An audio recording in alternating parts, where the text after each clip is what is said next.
জ্বালানি মন্ত্রণালয় বা আমি যদি বলি যে গ্যাস, তিতাস গ্যাস আছেন বা পেট্রোবাংলা আছেন, এই যে আমাদের যে গ্যাস বিদ্যুৎ জ্বালানিতে দিয়েছে, আমরা কিন্তু আপনি জানেন যে বর্তমানে যত মেশিনপত্র হচ্ছে সব কিন্তু এগুলো পাওয়ার সেভিংস করার জন্য ইলেকট্রনিক্সে চলে গেছে। আগে যে মেকানিক্যাল মোটর ছিল সেই সিস্টেম নাই, এখন ইলেকট্রনিক্স রূপে পিসিবি মানে আপনার পিএলসি এসব রূপে চলে, সব ইলেকট্রনিক্সের। এখন ইলেকট্রনিক্সের মেশিন চালাইতে হইলে আপনাকে নিরবিচ্ছিন্ন বিদ্যুৎ লাগবে। আপনি এটাতে যে বিদ্যুৎ দিবেন, এই বিদ্যুৎটা এরকম ভাবে আসতে হবে যেমন যখন আপনি বন্ধ করবেন তখন বন্ধ হবে, যখন চালাবেন, কিন্তু হঠাৎ আপনি বন্ধ করতে পারবেন না। হঠাৎ বন্ধ করতে গেলে এই যে এখানে যে প্রোগ্রাম করা, যেসব প্রোগ্রামিং এ চলতেছে, যেসব আইসি আছে, যেসব পিসিবি আছে, এগুলো সব নষ্ট হয়ে যায়। এখন আমরা বিপদে পড়ে গেছি, আমাদের বহু ফ্যাক্টরিতে আপনার অনেক কোটি কোটি টাকার মেশিন পড়ে আছে এই বিদ্যুৎ দিয়ে চালানোর জন্য। বিদ্যুৎ হঠাৎ আসে, হঠাৎ যায়, তো এইভাবে তো এটা হবে না। তার জন্য আমরা কি করেছিলাম, ইনভেস্ট করেছি ক্যাপটিভ পাওয়ার। আপনি নিশ্চয়ই জানেন ক্যাপটিভ পাওয়ার, যে আমাকে বিদ্যুৎ নেওয়া লাগবে না, আমি গ্যাস দিয়ে আমার নিজস্ব জেনারেটর দিয়ে আমি নিজস্ব বিদ্যুৎ দিয়ে আমার ফ্যাক্টরি চালাবো।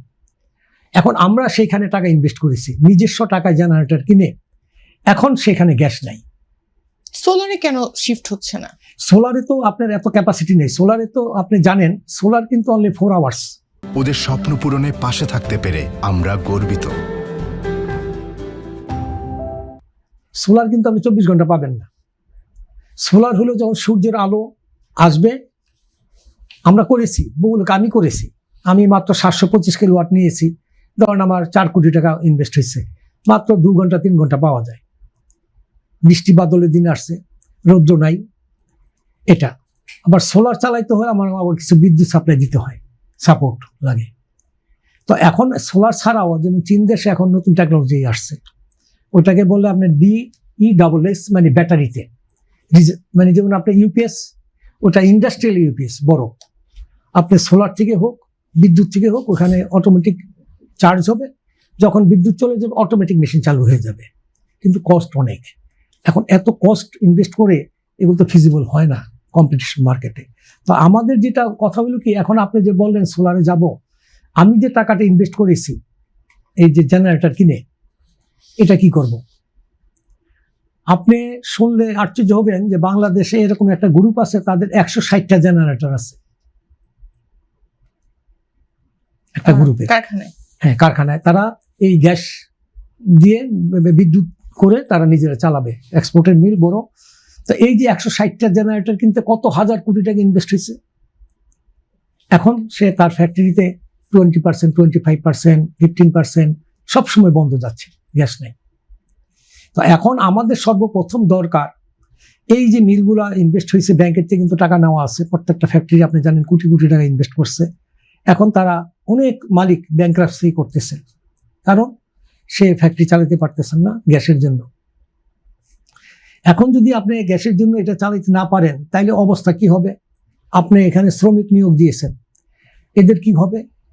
তো আমাদের সর্বপ্রথম এখন আমাদের হলো যে সরকারের কাছে জ্বালানি মন্ত্রণালয়, তাদের হলো সর্বপ্রথম একটা মনিটরিং সেল করা।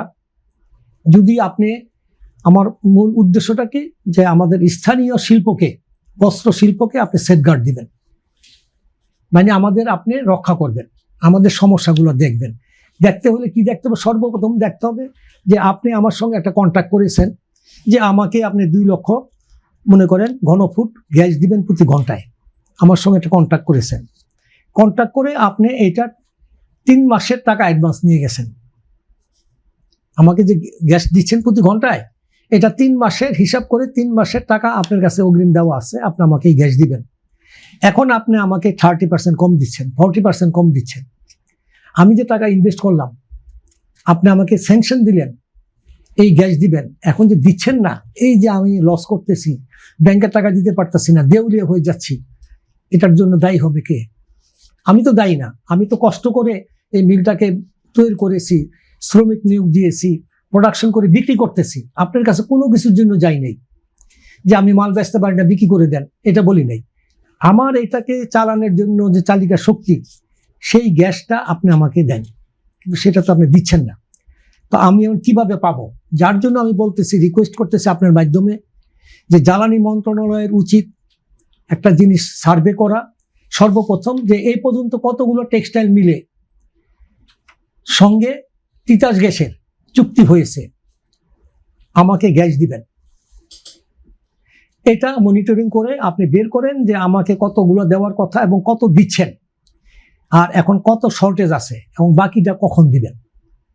এখানে বাংলাদেশের সমস্যাটা কি জানেন? সবচেয়ে বড় সমস্যা, আমার যে অভিজ্ঞতা, আমি তো ধরেন 72 সন থেকে টেক্সটাইলে, আমার অভিজ্ঞতা হলো কি এখানে পরিকল্পনা অভাব। আমরা কোনো জিনিস পরিকল্পনা করতে চাই না। তাহলে কি হুজুকে সবকিছু হয়ে যায়? হ্যাঁ, মানে পরিকল্পনাটা কি? আপনি আজকে এখান থেকে পরিকল্পনা করছেন আপনি দেশের বাড়ি যাবেন আগামী মঙ্গলবার, আপনি এখান থেকে সব ঠিকঠাক করতেছেন, যাবেন, বাসে যাবেন, গাড়িতে যাবেন, বাসায় যাবেন, বাসায় গিয়ে আমার সঙ্গে দেখা করবেন, ভাত খাবেন।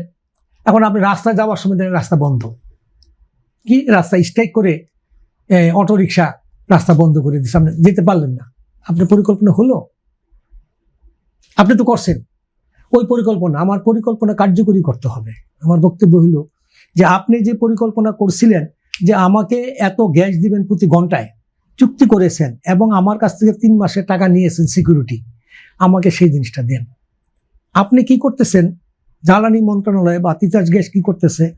আমাকে দিছেন আপনি এটা, এখন আমাকে দেওয়ার পরে আমাকে দিচ্ছেন অর্ধেক, আপনাকে আবার দিচ্ছে, আপনার কাছ থেকে আবার টাকা নিচ্ছে। আমার কাছটাই কিন্তু গ্যাস কিন্তু বাড়ে নাই। মনে করেন তখন তারা যে পরিমাণ গ্যাস বাংলাদেশ উত্তোলন হয়, এটা একটা। আর একটা হলো যে এলএনজি ইম্পোর্ট করবে। এলএনজি ইম্পোর্ট করার আপনার একটা ক্যাপাসিটি আছে, আপনি টার্মিনালে 2টা জাহাজ বসাইতে পারবেন। এই 2টার উপরে নির্ভর করে আপনি আমার সঙ্গে কন্ট্যাক্ট করেছেন। এখন লাগবে আপনার 10টা জাহাজ, আপনি কোথায় বসাবেন?